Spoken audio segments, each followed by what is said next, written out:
Cool.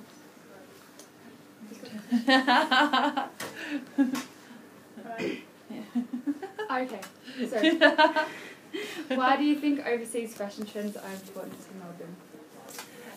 It's the nature of fashion that always the overseas trends have influence, because they're technically a season ahead, but that's how it has been. So, but now with things like the internet, it's less and less influencing, actually, because now everyone has Instagram and Facebook, and fashion spreads really quickly.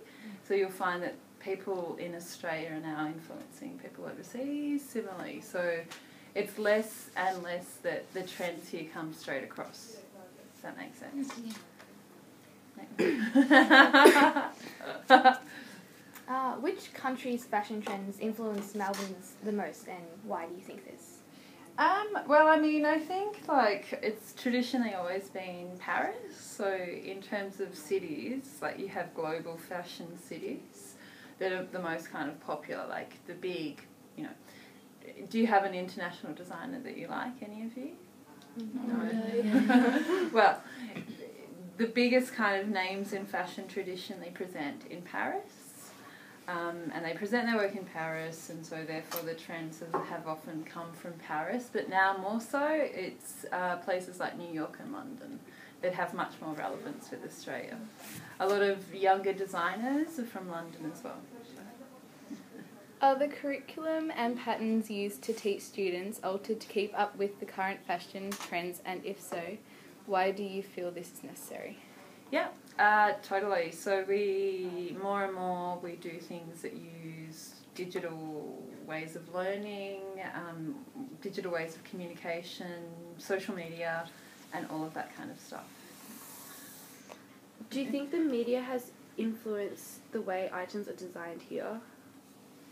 How they're designed? Yeah. Yeah, for sure.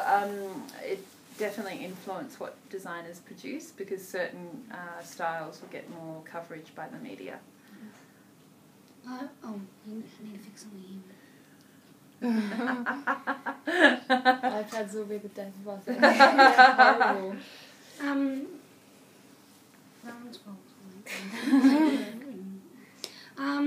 Do you think social media is the main influence of the designs I make here? Then you've done two questions the same. My own question. Yep. Do you think, like, celebrities' looks, do you think, like, the people at your design school here are trying to recreate them and trying to get into big brands like H&M? Well, because they're like students and people that study and leave here are definitely trying to get their work on celebrities. H&M's a different store. I know. Like, I mean, H&M's like fast fashion, and but they definitely do want to work for big companies. But definitely, celebrities wearing fashion is a very powerful way of marketing, obviously, Do you notice if people from Melbourne buy similar clothing items? Yeah, I mean, classically people from Melbourne have been labelled as wearing black all the time. I don't know. I've actually noticed that. Yeah. So if you... and a lot of people in fashion, like the working industry, say that certain colours don't go well in Melbourne, like a lot of colours. So often Melbourne is very different to Sydney in that way. So if you were doing all this bright, colourful stuff, often traditionally people have said that it works in Sydney and not Melbourne. And Melbourne has been quite kind of arty, black, moody, which is what people seem to think. So black is often really popular in Melbourne. Maybe because we're at like the bottom of the world. Yeah, and our uniform stands out so much. We're walking around and you just see everyone go...